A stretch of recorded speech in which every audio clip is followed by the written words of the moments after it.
Hello and welcome to the EU Week Review, which is on air every Friday. We'll now look at some of the proposals presented by the citizens' panels as part of the Conference on the Future of Europe.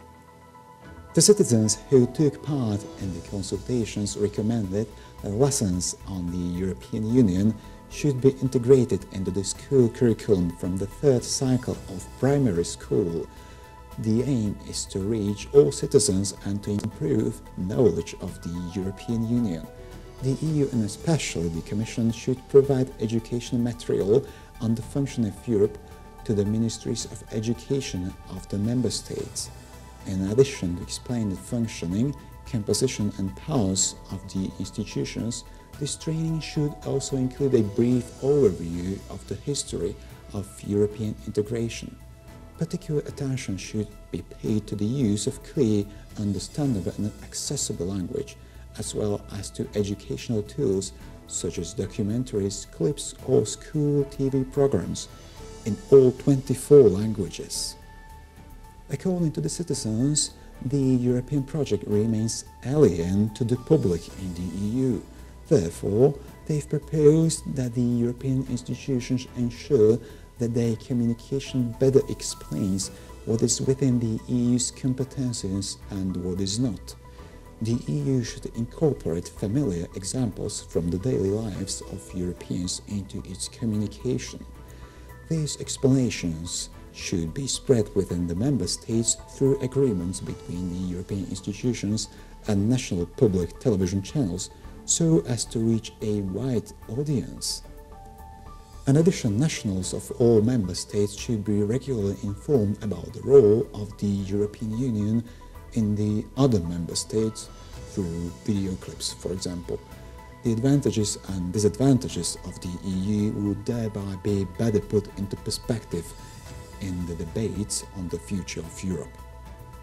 An undoubtedly interesting recommendation was a proposal to make Europe Day, the 9th of May, a European public holiday for all EU citizens. This was supported by more than 80% of citizens taking part in the national panels.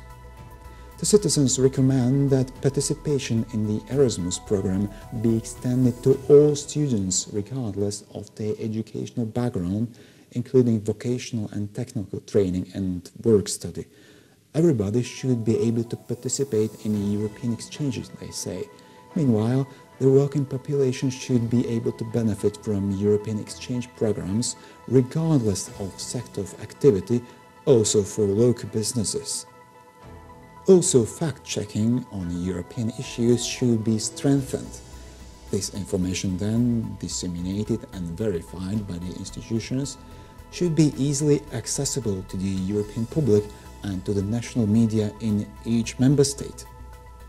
The citizens also noted that national media frequently convey a negative image of the EU. To tackle this, the EU must also be more present in the everyday lives of Europeans by communicating more proactively. For example, by sponsoring events, particularly cultural events, which bring citizens together and make them proud to be EU citizens. The production of reports and teasers would also allow Europeans to have access to contextualized information on the EU. There was also an observation that citizens do not know the people who represent them in the European Parliament, so MEPs should make themselves better known in their home countries, especially outside of election periods. The motivations for their votes in the European Parliament should be made more easily to find on the European Parliament's website. Well, MEPs must be more accessible, said the citizens' panels. Meanwhile, the EU Week Review will be available here next week as well. See you then.